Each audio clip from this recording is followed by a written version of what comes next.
Let's talk about it.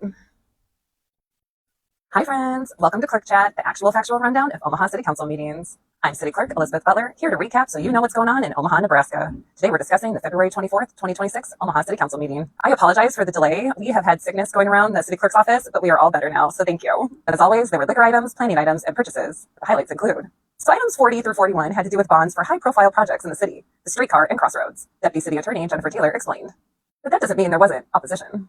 This is not an increase in the existing authorization necessarily, what has been previously authorized by the council. So just as a quick review, council in December of 2022 authorized $360 million of revenue bonds and $80 million of lease revenue bonds in order to support streetcar project. Since then, none of the revenue bonds have been authorized for issues. We have issued $80 million in lease revenue bonds, in addition to the $50 million that was issued and authorized pursuant to mutual Omaha specific private placement bond. So effectively, we have the city council has authorized issuance of $130 million lease revenue bonds in order to fund expenses related to the streetcar. I think what the city is doing, and Mr. Johnson is doing, is wonderful. But with the council taking into consideration all this new money coming in, and the streetcar ideas on the wonderful project, we have two sales tax on auto purchase. Can they remove one of the sales tax and increase the road tax on some of these others? I'm opposed to this ordinance, and I concur 100% with one gentleman that already sent this email to you. I'll send a copy of that to join him. I'm opposed to this, not because of the money situation, but with the money's going to afford. I got the opportunity to hear our mayor, John Young, and he said that since he took office, he brought the streetcar project on time. This is going to be on time. Now the question is it going to be on budget, over budget? I don't know. And this seems to me to be a speculative financial scheme that doesn't address the infrastructure that is going to be in place. And $421 million on top of what MUD is spending to make sure that the streetcar can go along seems like a lot of money for the infrastructure. And I'll ask of the previous mayor, let's can you put some restrooms, public restrooms along the line. There's no talk about refinancing this money so that infrastructure can be improved. All they're talking about is just refinancing money. So I oppose this because we're asking a lot from Omahans to participate on the streetcar without restrooms. I think that would be just contributed to the infrastructure.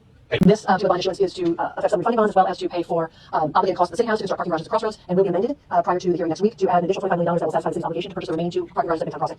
I'm opposed to the way this thing is written, but I'm opposed because I think we already settled this years ago, but here it is coming up again. If it's not your property, why are you going to build a new garage? Are you going to buy the property back from the real estate guy, the guy that's also the developer, and he also got the tip? There's already a garage out there. Why don't we use it? Great big garage. How long is that lot set out there with nothing being done? Why? Now you're going to lease something back and pay again? I've got a better idea. Why don't you use the garage that's on the corner of 72nd and Cass Street? It's a large garage. You can run the buses through there and pick up the homeless people. You can let the homeless people stay in there. You can let the county use their social services offices to meet with families and young offenders and all these programs that you have in Omaha right there in that large garage that you're not using for anything. Now you want to build a new one, but don't you have to buy the lot back or buy the property back somehow? I thought this was all settled with a combination. Real estate guy, developer, construction guys are all three. A lot of them are all three. I thought this was settled. Why is it not settled? This is not our property now. That's what it is. Use the garage you got. Stop spending my tax dollars. I like to be part of what Mr. Larry just said because I understand what the city doing. I look at the garage many years ago, cash is collapsing, and the people who started, new train system started, people might come to West Omaha and park electric cars in this new garage, which makes sense. I sometimes would ask myself, all these old buildings are going to handle all the new system. And they're right, moving it out and putting another system in it because they park the electric car in a jump on the bus or whatever in a train. My theory is that since they're going to be making so much money, can you lower the sales tax on automobiles in the citizen and increase the road tax and give us a refund on the tax tobacco people? It gets too much tax money. There's 2 points I'd like to make. This is, I think, analogous to the way that development is done in Omaha. It's an overpromise and an under delivery. And so with this garage, or these parking garage purchases, is it because you're restoring Midtown? And then if you're doing that, then how come the public building commission, how come they got to come in here too and work with you to get these parking garages? Mr. Cohen said they're not going to be purchasing any more parking garages. Why is that? Is it like against state law? Is it policy? Are you guys not willing to work with them about it? So I think that this is not explained here. And if it's not any of that, is it because this is going to be an asset along the streetcar route? And if it is, it's not well explained on the agenda. And if it's an asset for the streetcar,